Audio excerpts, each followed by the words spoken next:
আমার রাসূল সাল্লাল্লাহু আলাইহি ওয়াসাল্লাম তিনি বললেন, রমজান মাস যখন আগমন করে, রমজান মাস যখন আসে, তখন জান্নাতের দরজাগুলি আল্লাহ পাকের পক্ষ থেকে সব দরজাগুলি খুলে দেওয়া হয়, উন্মুক্ত করে দেওয়া হয়। জান্নাতের দরজা আর বন্ধ হয় না। রমজান মাস শুরু হওয়ার সাথে সাথে জান্নাতের দরজাগুলি খুলে দেন কে? যেহেতু আমার রাসূল সাল্লাল্লাহু আলাইহি ওয়াসাল্লাম তিনি বললেন, আস-সাওমুনি ওয়া নাজিসিবিহি।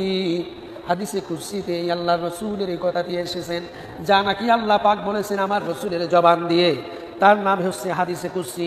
অর্থাৎ আল্লাহ রাসূল সাল্লাল্লাহু আলাইহি ওয়াসাল্লাম বললেন, আল্লাহ রাব্বুল আলামিন বলেছেন যে রোজা হচ্ছে ঢাল স্বরূপ, অর্থাৎ জাহান্নামের আগুন রোজা যেমন ঢাল দিয়ে তার তীর ধনুকের আঘাত সেভ করে দেয়, আঘাত থেকে বাঁচার সুযোগ করে দেয়, তেমনিভাবে রোজাদার বান্দাদেরকে কঠিন আযাব আগুন থেকে, জাহান্নামের কঠিন আযাব থেকে বাঁচিয়ে দিবেন কে?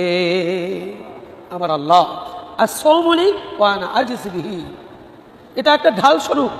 ঢাল যেমন প্রতিরোধ করে শত্রু পক্ষের তীর ধনুকের আঘাত, তেমনিভাবে জাহান্নামের কঠিন আযাব থেকে আপনাকে আমাকে বাঁচিয়ে দিবেন এই রোজা। অর্থাৎ এটা একটা মাধ্যম। সুতরাং আমার রাসূল এই জন্যই এই রোজার কথা এই কঠিনভাবে তিনি বললেন। শুধু তাই নয়, আমার রাসূল সাল্লাল্লাহু আলাইহি ওয়াসাল্লাম তিনি আবার বললেন, আসিয়ামু জুন্নাহ মিনান নারি কাজুন্নতি আহাদুকুম মিনাল কিতাল।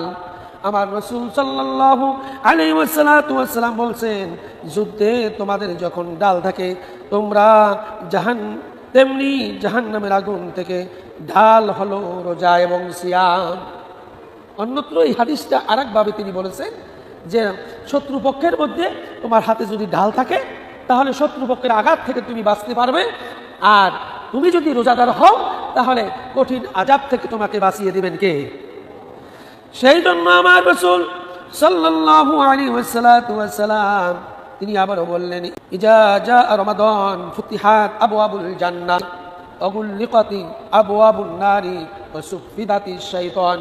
আমার রাসূল সাল্লাল্লাহু আলাইহি ওয়াসাল্লাম তিনি বললেন, রমজান মাস যখন আগমন করে, রমজান মাস যখন আসে, তখন জান্নাতের দরজাগুলি আল্লাহ পাকের পক্ষ থেকে সব দরজাগুলি খুলে দেওয়া হয়, উন্মুক্ত করে দেওয়া হয়। জান্নাতের দরজা আর বন্ধ হয় না।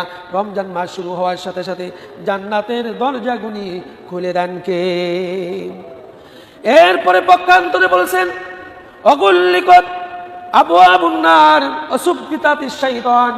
আর এরপরে দুইটি কাজ আল্লাহ রাব্বুল আলামিন রমজান শুরুর সাথে সাথে করেন। একটা হচ্ছে জাহান্নামের দরজাগুলি আল্লাহ পাকের পক্ষ থেকে বন্ধ করে দেওয়া হয়।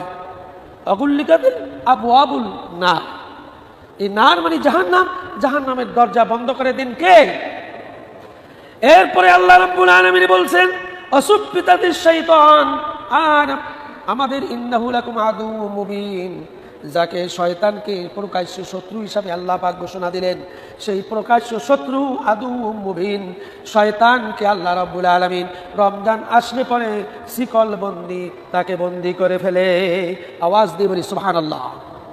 তাহলে একটা হলো রমজান আসছে, আসার সাথে সাথে জান্নাতের দরজাগুলি খুলে দেওয়া হয়।